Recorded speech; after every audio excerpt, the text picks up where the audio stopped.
वालों से शादी को कहता हूँ तो वो कहते हैं कि अभी छोटे हो।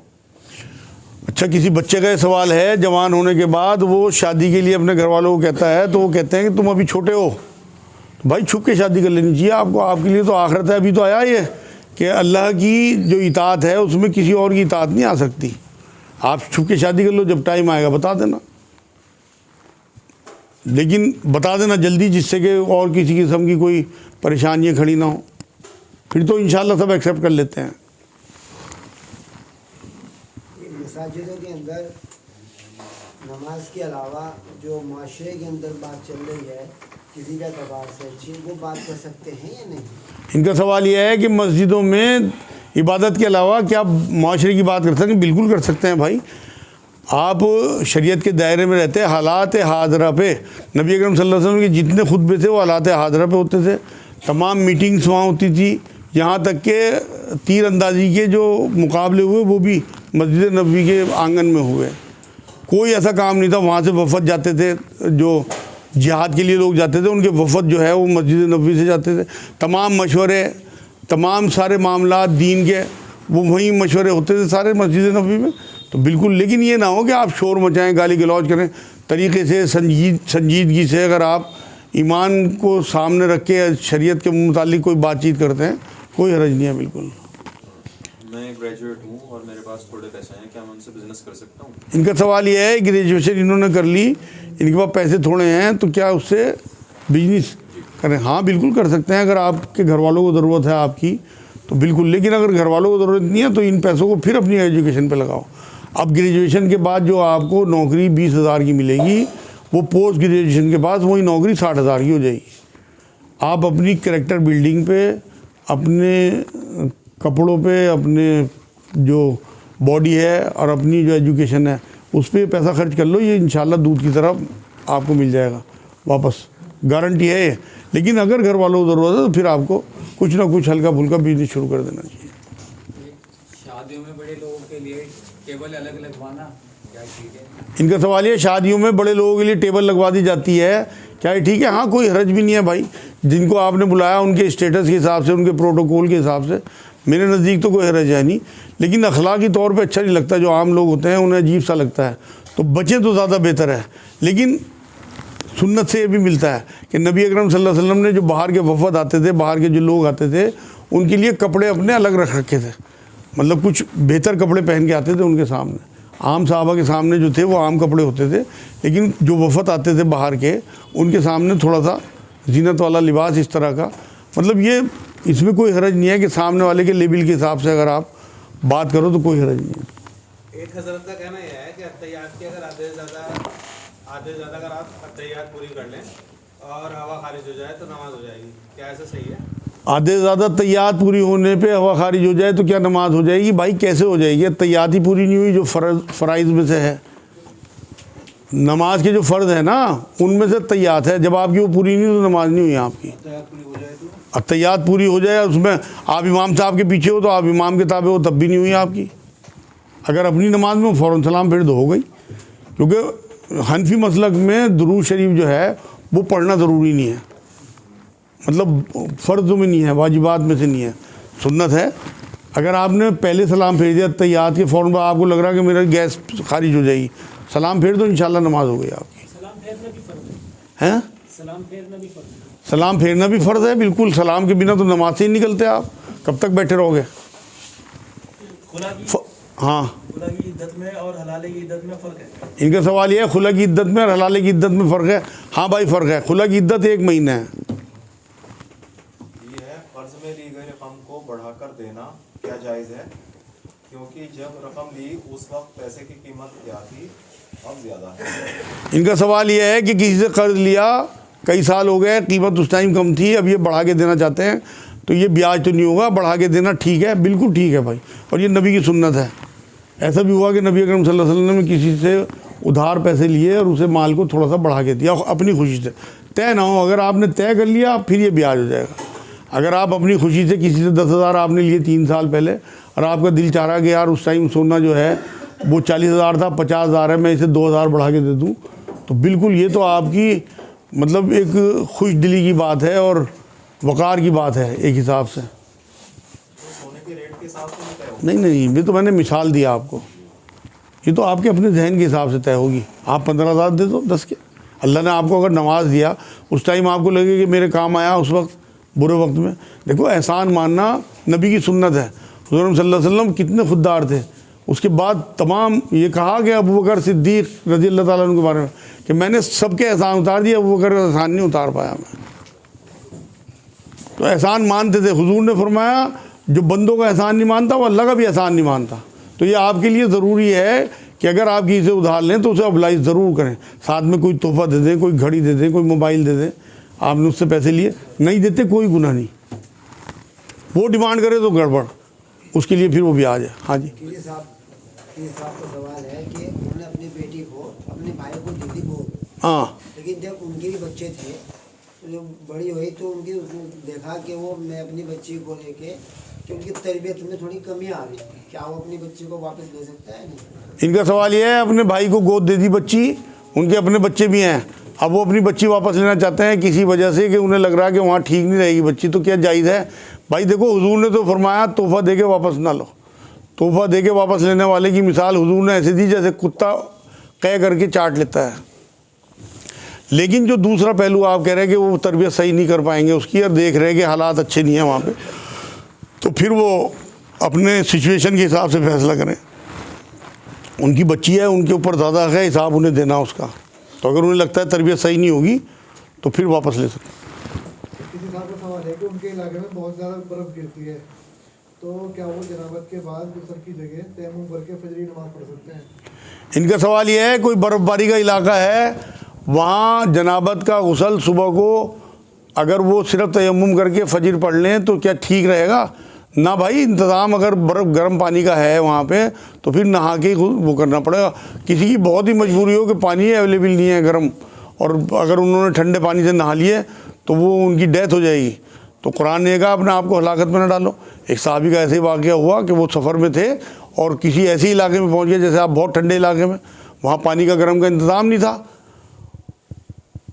मेरे ख्याल हज़रत, नाम मेरे याद नहीं आ रहा उन साहबी का, तो उन्होंने सुबह को तयम्मुम करके नमाज़ पढ़ा दी तमाम जो साथी थे औरों को। जब हुज़ूर सल्लल्लाहु अलैहि वसल्लम की बारगाह में लौट के पहुँचे तो हुज़ूर के सामने बात आई, तो हुज़ूर ने उन्हें बुला लिया। तो उन्होंने कहा जी मैं तो मर जाता ठंड से, इतनी ठंड थी वहाँ पर, पानी गर्म था नहीं वहाँ। तो उन्होंने यही आयत बताई, तो हुज़ूर सल्लल्लाहु अलैहि वसल्लम ने बिल्कुल खामोशी इख्तियार कर ली और एक हिसाब से इजाज़त दे दी। ऐसे ही एक और वाक़या हुआ कि एक साहबी थे, उनके सर में चोट लग गई, ऊपर से पत्थर गिरा, कुछ सुराख हो गया, तो उन्हें पट्टी वट्टी बांध दी गई जो भी था, और जो तबीब थे उन्होंने मना कर दिया कि भाई नहाना मत। ये सफ़र में थे तो इन्होंने गुस्ल की जो हाजत हुई इन्हें, तो साहबा इकराम से इन्होंने पूछा कि उन्होंने तो कह दिया कि भाई बिल्कुल तुम्हें गुस्ल करना चाहिए। ये नहा लिया, इनकी डेथ हो गई। तो नबी अकरम सल्लल्लाहु अलैहि वसल्लम पे जब ये मामला पहुंचा वापसी में, तो हुजूर ने उन साहबा को बुला लिया, तुमने किस तरह इजाज़त दे दी इसे नहाने की जब तबीब ने मना किया था, और इसे अल्लाह ने नहीं मारा, तुमने मारा। इतने सख्त अल्फाज कहे। तो इसलिए अगर कहीं ऐसी जगह हो कि जान जाने का ख़तरा हो तो बिल्कुल शरीयत इजाज़त देती है। 12 साल से कम उम्र के बच्चे कब्रिस्तान में जा सकते हैं? इनका सवाल ये है, 12 साल से कम के बच्चे कब्रिस्तान में जा सकते हैं? बिल्कुल। जब 12 साल के से कम के बच्चे मर सकते हैं तो कब्रिस्तान में भी जा सकते हैं। क्या अवामुन्नास और अवामुल खास का कोई कॉन्सेप्ट है इस्लाम में? अवामुन्नास और अवामुल खास? हाँ है, बताया तो अभी आपको। नहीं, मसले के बारे में पूछ रहे हो, दीनी मसले के बारे में क्या? कि दीनी मतलब कोई जो दीनी मसला है, मान लीजिए ये तलाक से मुताल्लिक ही हो, हाँ, और कोई अवामुन्नास और अवामुल खास वाला मामला इस पे जारी होगा?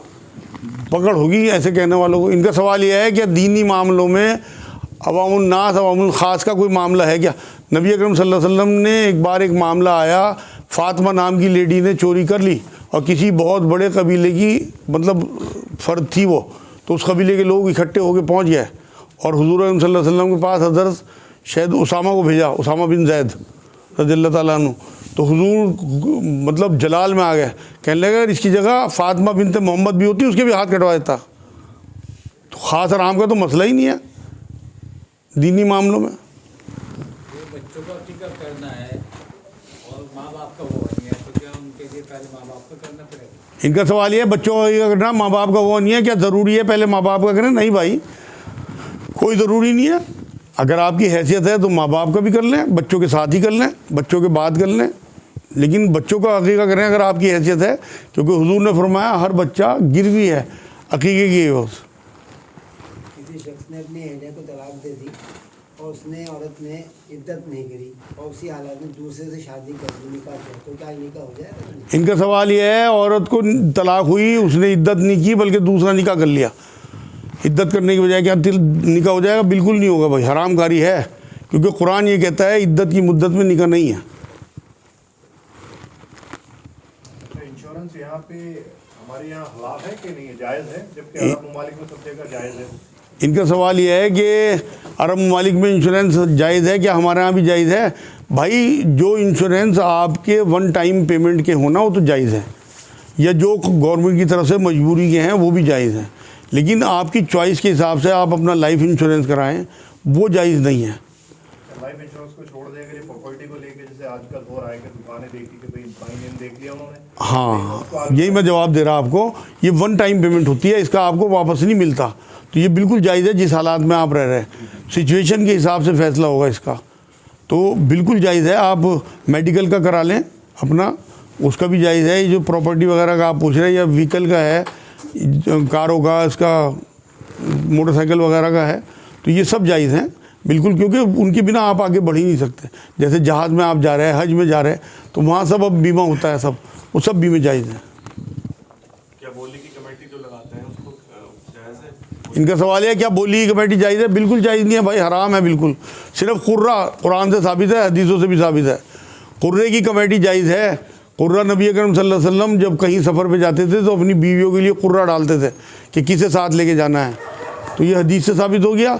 जब यूनुस अलैहिस्सलाम कश्ती में चढ़े हैं अपनी कौम को छोड़ के, तो वहाँ कश्ती जो है वो डोलने लगी, तो वहाँ पता लगा कि इसमें कोई जो है फालतू आदमी है जो अल्लाह का दुश्मन है, कुछ इस तरह के अल्फाज कुरान में हैं, तो उन्होंने उठा के उन्हें कुर्रा डाला, तो उसमें यूनुस अलैहिस्सलाम का नाम आया और उन्हें उठा के फिर फेंक दिया गया, फिर उसके बाद वो मछली के पेट में गया, वो पूरी तफसील है।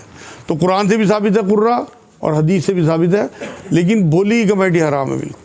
कमेटी डालने में जो लोग अगर किसी का इंतकाल हो जाए ना, उसकी क्या शक्ल होगी? तो किसी गारंटी देना जरूरी है कमेटी डालते सब लोग। इनका सवाल यह है कि किसी का इंतकाल हो जाए कमेटी वाले का, तो वो उसका क्या होगा भाई? उसके बच्चे जो हैं वो उतारेंगे उस कमेटी को, वो तो कर्ज है एक हिसाब से, और कर्जदार की जनाजे की नमाज हुजूर ने पढ़ाने से मना कर दिया था।